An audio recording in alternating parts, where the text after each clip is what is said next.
Hello friends, मैं शालिनी और आपका मेरे यूट्यूब चैनल शालिनी जैन में बहुत बहुत स्वागत है। और आज हम तैयार करेंगे एकदम परफेक्ट नाप तोल से सिंगाड़े का हलवा बनाना। फ्रेंड्स, कई बार आप हलवा बना लेते हैं लेकिन वो हलवा जमता नहीं है बर्फ़ी के शेप में।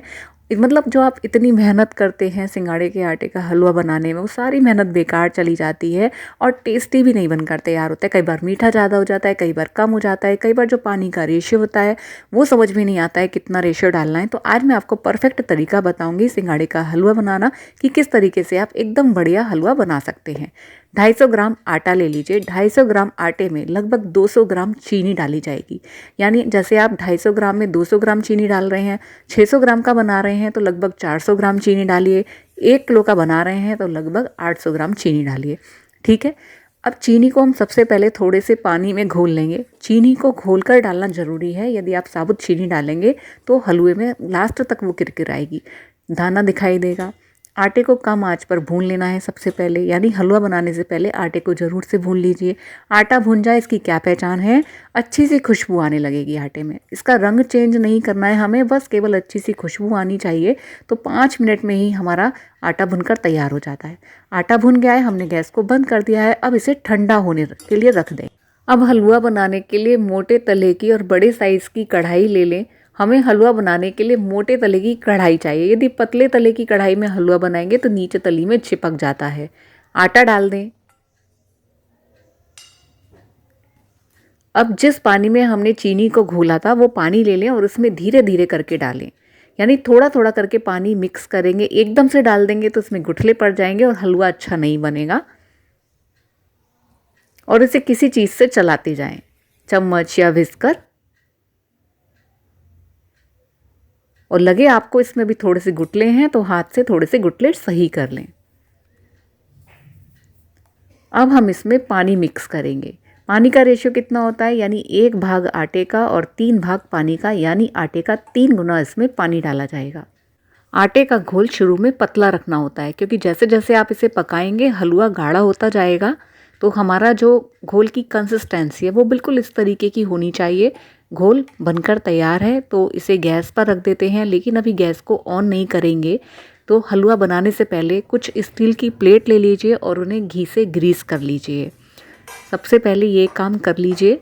तो यहाँ पर कुछ प्लेट ली हैं, इन सभी प्लेट्स को मैं घी से ग्रीस कर लूँगी। और ज़रूरी नहीं कि एक साइड ही घी लगाया जाए, प्लेट के दोनों साइड घी लगा सकते हैं। यानी हम जो हलवा प्लेट में जमाएंगे वो दोनों साइड लगा सकते हैं।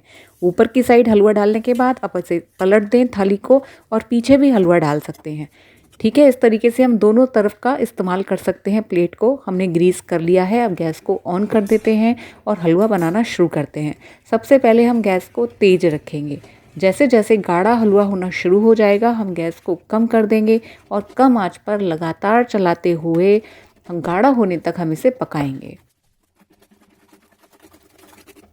हलवा गाढ़ा होना शुरू हो गया है। 1 टेबल स्पून इसमें देसी घी डाल दें, फिर इसे लगातार चलाएं और गाढ़ा होने के बाद इसे थोड़ा सा चेक कर लें। तो मैंने इसमें प्लेट में डाल दिया है। ठंडा होने के बाद इसे निकाल करके देखेंगे। यदि आसानी से निकल जाता है तो इसका मतलब हलवा बनकर तैयार है। तो अब प्लेट का ठंडा हो गया है। अब इसे चेक कर लेते हैं। यदि आसानी से निकल रहा है तो इसका मतलब हलवा हो गया है। थोड़ा सा चिपक रहा है तो इसका मतलब हमें 2-3 मिनट और चलाना है। 2-3 मिनट बाद हमारा हलवा बनकर तैयार हो जाएगा। तो इसे वापस से चला लेते हैं। 2-3 मिनट चला लिया है। अब गैस को बंद कर देंगे। हलवा बनकर तैयार है। ग्रीस लगी हुई प्लेट में हलवे को डाल देंगे। इसे तुरंत से डालना है। यदि थोड़ा सा भी आपने देर कर दी तो हलवा जम जाएगा और जो आप कतली जमाना चाहते हैं वो नहीं जमेगी। तो आराम से इसे फैला लीजिए। इसी तरीके से सारी प्लेट्स तैयार कर लीजिए। और लास्ट में जो ये थोड़ा थोड़ा गाढ़ा रह जाता है, इस तरीके से पॉलीथीन डालकर हाथ से थपथपाकर आप हलवा जमा सकते हैं। तो सारी प्लेट्स तैयार है। इसे ठंडा होने के लिए रख देंगे। ठंडा होने के बाद चाकू से इसे बर्फ़ी की शेप में काट लें। जितने भी बड़े आपको टुकड़े निकालने हैं उतने बड़े आप चाकू से कट लगा लें। ये देखो आसानी से कट रहा है ना, तो इसका मतलब जो हमारा हलवा है परफेक्ट बनकर तैयार हुआ है। यदि हलवा अच्छे से बनकर तैयार नहीं होगा तो चाकू में चिपकेगा। चाकू में चिपक नहीं रहा है और आसानी से ये छूट रहा है। देखिए हमने छुड़ाया तो बिल्कुल चिकना सा हमारा हलवा बनकर तैयार हुआ है। इसका मतलब जो हमने हलवा बनाकर तैयार किया है बहुत ही बढ़िया बनकर तैयार हुआ है। तो आप मेरी रेसिपी को फॉलो करेंगे तो आप इसी तरीके से बढ़िया सा हलवा बनाकर तैयार कर सकते हैं।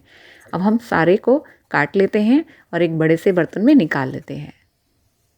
तो फ्रेंड्स हमारा बहुत ही टेस्टी सिंगाड़े के आटे का हलवा बनकर तैयार है। इस बार शिवरात्रि पर इसे बनाकर एंजॉय कीजिए फ्रेंड्स। इसी तरह नई रेसिपी में आपके साथ फिर से मिलेंगे। तब तक के लिए थैंक यू, बाय बाय।